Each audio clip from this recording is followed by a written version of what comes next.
মহিলাটি নিজের নখ দিয়ে কপাল থেকে নাকের উপর দিয়ে গভীর একটি দাগ কেটে দিল। তারপর চামড়ার প্রান্তটা টেনে ধরে জোরে টান দিতেই মুখের পুরো চামড়া খসে পড়ল, যেন কোনো ইলাস্টিকের পাতলা জামা খুলে ফেলা হচ্ছে। তার পুরো শরীরের চামড়াই এভাবে টেনে খুলে ফেলাও সম্ভব। আরো অবাক করার বিষয় হলো, তার সোনালি চুল ছিল নকল। চামড়া ছাড়ার পর দেখা গেল মাথাটা একদম চকচকে টাক। এই মহিলার নাম স্বপ্নারী, যার বিষধর সাপের মতোই ক্ষমতা। তার লালা আর নিঃশ্বাসী মারাত্মক বিষাক্ত, স্পর্শ মাত্রই মৃত্যু নিশ্চিত। তার আসল রূপ না জানলে যে কেউই তার রূপে মোহে পড়ে যেতে পারে। রসায়ন ও জিন প্রযুক্তিতে তার অসামান্য জ্ঞানের কারণে চাপানি ধনকুবের তাকেশি সিদ্ধাতা তাকে নিজের ব্যক্তিগত চিকিৎসক হিসেবে নিয়োগ দেয়। সিদ্ধাতা মরণবাদীতে আক্রান্ত, মৃত্যু তার নিশ্চিত। সে ওলবাহিনীর অসীম ক্ষত সামর্থ্য ক্ষমতা চুরি করে নিজের দেহে স্থানান্তর করতে চায়, যাতে অমরত্ব লাভ করতে পারে। অদ্ভুত দাবি শুনে সেই ভণ্ড বুড়োকে সরাসরি প্রত্যাখ্যান করে। জবরদস্তি করার চেষ্টায় স্বপ্নারী একটি বিশেষ বীজ তৈরি করে, যা শুধু মানুষের জন্য প্রাণঘাতী। সেই বীজ শিকারী নেকড়ের হাতে দিয়ে নির্দেশ দেয় প্রয়োজনে ব্যবহার করতে।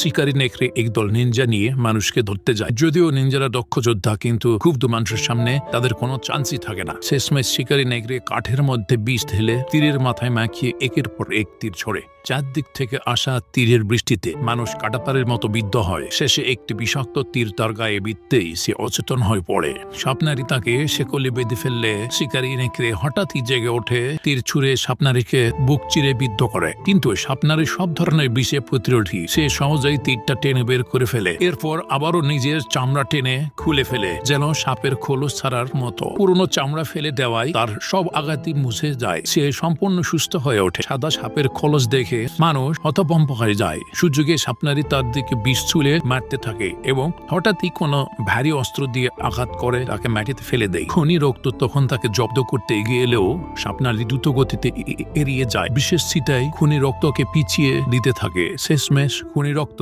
একটি তারের সাহায্যে ঝাঁপিয়ে পড়লেও স্বপ্নারী তাকে মুহূর্তেই ধরাশায়ী করে দেয়। এই নিষ্ঠুর সাপের রাক্ষসী অবশেষে তার প্রাপ্য শাস্তি পায়। Thanks for watching and don't forget to subscribe my channel.